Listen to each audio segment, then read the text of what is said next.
Hello students, welcome to channel Bidyaghar. তোমাদের জন্য আসন্ন মাধ্যমিক পরীক্ষার তৃতীয় অধ্যায় প্রতিরোধ, বিদ্রোহ ও বৈশিষ্ট্য বিশ্লেষণ থেকে মোস্ট ইম্পর্টেন্ট 10টি এমসিকিউ নিয়ে আসি।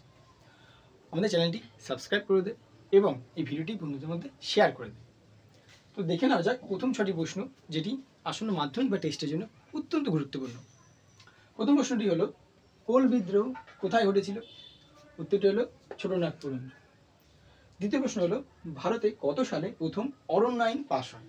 উত্তর হলো 1865। তিতুমিরের প্রকৃত নাম কি ছিল?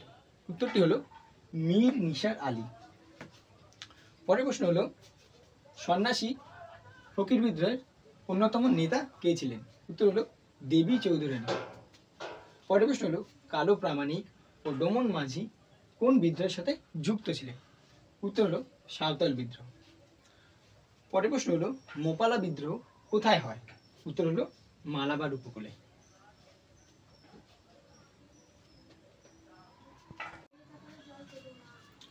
তো দেখে নেওয়া যাক পরের প্রশ্নগুলি কি।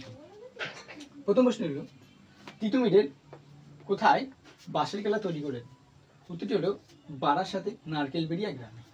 পরের প্রশ্নটি হলো, ফরাজি আন্দোলনের প্রবর্তক কে ছিলেন? উত্তরটি হলো হাজী শরীয়তুল্লাহ। পরবর্তী প্রশ্নটি হলো, কোন পত্রিকা নীল বিদ্রোহকে প্রথম বিপ্লব বলে উল্লেখ করেছিল? উত্তরটি হলো অমৃতবাজার পত্রিকা। পরের প্রশ্নটি হলো, এটা খুবই গুরুত্বপূর্ণ একটা প্রশ্ন তোমাদের, মেদিনীপুরে লক্ষ্মীবাই নামে কে পরিচিত? উত্তরটি হলো রানী শিরোমণি। তোমাদের টেস্ট আসন্ন, তাই সময় নষ্ট না করে নিজেদের পড়াশোনায় মনোযোগ দিও এবং আমাদের ভিডিওটি ভালো লাগলে চ্যানেলটি সাবস্ক্রাইব করে রাখো এবং শেয়ার করে দিও।